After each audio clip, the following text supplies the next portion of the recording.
çorbamız lebeniye çorbasıydı. Pirinci altta haşlanmış. Hemen içine biraz da toz şeker ekliyorum. Haşlanmış pirincin. Azıcık da süt ekliyorum. Kendime şipşak sütler çekiyorum. Mutfağı boşaltabilir miyiz arkadaşlar? İşimiz güzel. Ne işin? Acaba ne işin var? Bak şipşak sütler çekiyorum. He?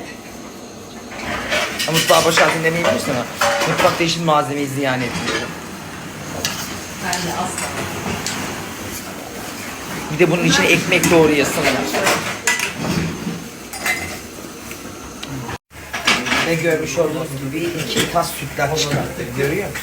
El getir kızım. Marullar kullanılabilir mi? İşten artmaz dişten artar diye boşuna dememişler. Yoksa bu pirinçler olup gidecek. Şunlar. Sen de kuru ceviz kevir. Hemen uyuntu herif. Kuru ceviz kevir.